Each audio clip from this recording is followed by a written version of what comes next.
আসসালামু আলাইকুম রহমতুল্লাহি ওবরকাতুহু। সম্মানিত দর্শক, খবরটি রীতিমতো পিলে চমকানো এবং একই সঙ্গে নজিরবিহীন। এরকম ঘটনা বাংলাদেশে কখনোই ঘটেনি।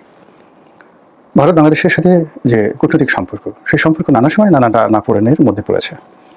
কিন্তু এই প্রথমবার দিল্লি যেভাবে বাংলাদেশে বসবাসরত ভারতীয় কূটনীতিবিদ তাদের পরিবারকে সরিয়ে নেওয়ার নির্দেশ তারা দিল, এই ঘটনা কখনো ঘটেনি।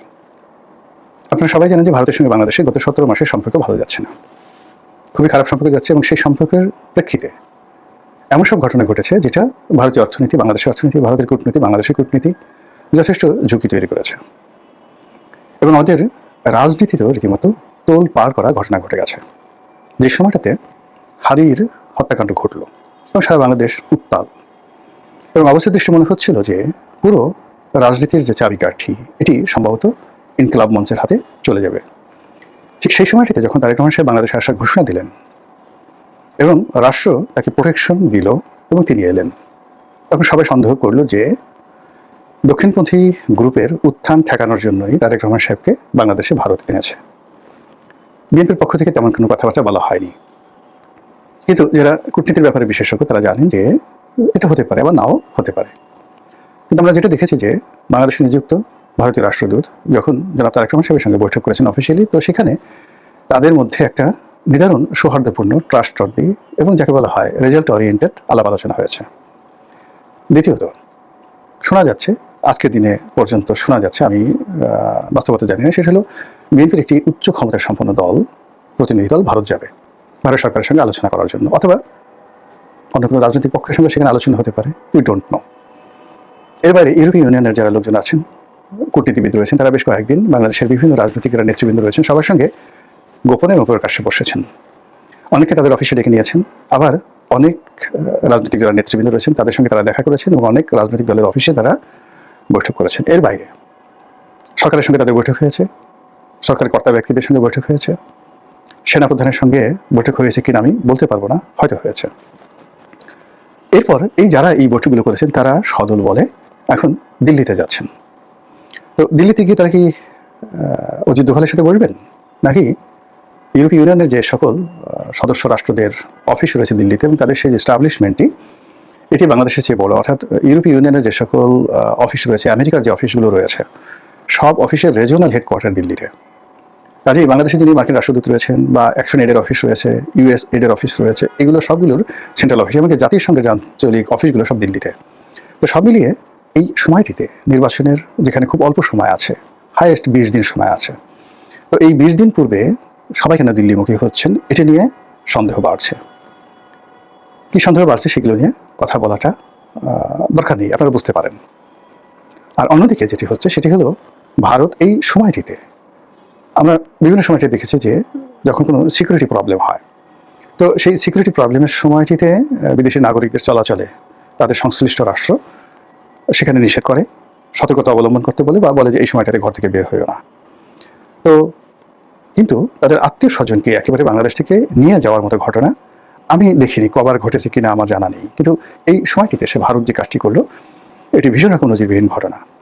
এই ঘটনার পেছনে নানা রকম আপনার সাংকেতিক বিষয়াদি থাকতে পারে। আপনারা জানেন যে বেশ কয়েকবার ভারতীয় রাষ্ট্রদূতের কার্যালয়, ভারতীয় ভিসা সেন্টার, এখানে ঠিক লোকজন ছুটে যাওয়ার চেষ্টা করেছে, আক্রমণ হয়েছে বা হয়নি এটা বলবো না, ভারতীয় দূতাবাস ঘেরাও করার চেষ্টা করা হয়েছে। এটা ভারত সরকারের পক্ষ থেকে একটা থ্রেট। একাধিকবার ভারতীয় রাষ্ট্রদূতকে আমাদের পররাষ্ট্র মন্ত্রণালয়ে ডেকে পাঠানো হয়েছে, আবার নজিরবিহীনভাবে বাংলাদেশের রাষ্ট্রদূতকে একাধিকবার দিল্লিতে ডেকে পাঠানো হয়েছে। নজিরবিহীন ঘটনা। আমরা জানি যে বাংলাদেশে রয়ের একটা বিরাট পদচারণা রয়েছে, এবং এই বাংলাদেশে ভারতের সেনাবাহিনী, ভারতের বিমান বাহিনী, ভারতের পুলিশ বাহিনী, ভারতের রাজনীতিবিদ, তারপর ভারতের গোয়েন্দা সংস্থাগুলো, তাদের একটা ওয়াইড রেঞ্জের কানেক্টিভিটি রয়েছে। ব্যক্তিগত পর্যায়ে সম্পর্ক রয়েছে অনেক রাজনীতিবিদ, আমলা কামলা, ব্যবসায়ী, সবার সঙ্গে, আবার রাষ্ট্রীয় পর্যায়ে তাদের সম্পর্ক রয়েছে। আপনারা জানেন যে ডক্টর মোহাম্মদ ইউনূস সরকারের সঙ্গে ভারতের সম্পর্ক খুব খারাপ, কিন্তু তারপরেও ভারতীয় সেনাপ্রধানের সঙ্গে আমাদের সেনাপ্রধানের নিয়মিত যোগাযোগ হয়, ভারতের বিমান বাহিনী প্রধানের সঙ্গে বাংলাদেশ বিমান বাহিনী প্রধানের নিয়মিত যোগাযোগ হয়, নৌবাহিনীর প্রধানের সঙ্গে নিয়মিত যোগাযোগ হয়, পররাষ্ট্র মন্ত্রণালয়ের যে ডেস্কগুলো রয়েছে, ইন্ডিয়ান ডেস্কগুলো রয়েছে, সাউথ এশিয়ান ডেস্কগুলো রয়েছে, সেই ডেস্কের কর্তা ব্যক্তিদের সঙ্গে ভারতীয় কর্তা ব্যক্তিদের যোগাযোগ হয়, অজিত দোভালের সঙ্গে আমাদের নিরাপত্তা উপদেষ্টা যোগাযোগ হয়, ইত্যাদি অনেক কিছু এই কাজগুলো তারা করে। ফলে এখানে ব্যক্তিগত যে বিষয়গুলো রয়েছে, কারোর সঙ্গে যদি ব্যক্তিগত নারাজি থাকে, সম্পর্ক খারাপ থাকে, সেই বিষয়গুলো ভিন্নতর বিষয়। কিন্তু ভারত গত 17 মাসে কিন্তু তার যোগাযোগটা তারা ঠিকই রক্ষা করে চলেছে এবং বাংলাদেশও করে চলেছে, এবং এখনো পর্যন্ত ভারত আমাদের বড় ট্রেড পার্টনার। আমরা ভারত থেকেই চাল, ডাল, আটা, ময়দা, চিনি, তরকারি যা কিছু বলেন, এমনকি ওই যাকে বলে নেশা শেষা যা কিছু আছে, সেগুলো ভারত থেকে আমদানি করা হয়। সীমান্ত চোরাচালান কিন্তু ওইভাবে বন্ধ হয়নি। তো সেই দিক থেকে ভারতে বাংলাদেশের বৃহত্তম রাজনৈতিক দল আওয়ামী লীগের সব নিউক্লিয়াসগুলো, কর্তা ব্যক্তিগুলো আছে, তারা ভারতে আশ্রয় নিয়ে আছেন। শেখ হাসিনা ভারতের রাজকীয় মেহমান হিসেবে আছেন, ওখানে বসে তিনি যা ইচ্ছে তাই করতে পারছেন। এর বাইরে ভারত প্রকাশ্যে আওয়ামী লীগের সমর্থন জানাচ্ছে, শেখ হাসিনাকে নিরাপত্তা দিচ্ছে এবং শেখ হাসিনা এবং আওয়ামী লীগকে বাংলাদেশে প্রতিষ্ঠা করার জন্য তারা সর্বোচ্চ চেষ্টা করছে। তো যেই কাজ শুধু ওয়াশিংটন থেকে বসে লোক পাঠিয়ে বা তাদের নিজস্ব এজেন্ট দ্বারা সিআইএ বাংলাদেশে করতে পেরেছে বলে বা করেছে বলে যে অভিযোগ আছে, সেই ডিপ স্টেট যেটা ইমরান খান বলেছিলেন ডোনাল্ড ট্রাম্পের মাধ্যমে, সেই কাজগুলো আমাদের জুলাই আগস্টে বা তারও আগের থেকে আমেরিকা করেছে। তো সেই কাজগুলো এখন বলতে গেলে ওপেন সিক্রেট। তো এই কাজগুলো যদি তারা করতে পারে, তাহলে হোয়াই নট ভারত পারবে না কেন? ভারত এখানে ইতিবাচক অনেক কাজ করতে পারে, নেতিবাচক অনেক কাজ করতে পারে, এবং এই জন্য ভারত বিরোধী যারা শক্তি আছে তারা ভারতের বিরুদ্ধে রাজপথে নামতে চায়, ভারত মুক্ত করতে চায়, ভারত ব্যতিরিক্ত একটি স্বাধীন সার্বভৌম রাষ্ট্র গঠন করতে চায়। তাই সেক্ষেত্রে নির্বাচনের মাত্র 20 দিন আগে ভারত যে তাদের কূটনীতিবিদদের স্ত্রী, পুত্র, সন্তান তাদেরকে নিরাপদে সরিয়ে নিচ্ছে, এখানে কি ভারত কোনো অপ্রত্যাশিত কিছু ঘটাতে চাচ্ছে, করতে চাচ্ছে ভারতের পক্ষ থেকে? নাকি তাদের কাছে কোনো গোয়েন্দা তথ্য আছে যে বাংলাদেশে এরকম একটা পরিস্থিতি তৈরি হবে যেখানে সমস্ত রাগ ক্রোধ গিয়ে ভারতীয় কূটনীতিবিদ যারা আছেন, ভারতীয় ব্যবসায়ী যারা রয়েছেন তাদের উপর গিয়ে পড়বে, এবং ওখানে যাতে ক্যাজুয়ালিটি কম হয় এই জন্য তারা শিশু, নারী থেকে শুরু করে পরিবারের নিরীহ যারা নন ডিপ্লোম্যাটিক মেম্বার রয়েছেন তাদেরকে সরিয়ে নেওয়া হয়েছে। ঘটনা যাই হোক না কেন, এটি আলোচনার দাবি রাখে, এটি নিয়ে আতঙ্কিত হওয়ার যথেষ্ট কারণ আছে, এবং এই ঘটনা একটা মন্দ নজির তৈরি করে ফেলেছে।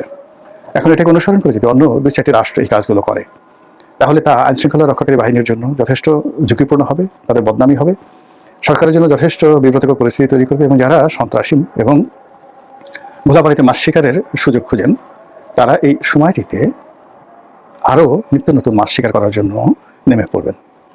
মহান আল্লাহ আমাদের সবাইকে হেদায়েত দান করুন এবং হেফাজত করুন। আসসালামু আলাইকুম ওয়া রাহমাতুল্লাহি ওয়া বারাকাতুহু।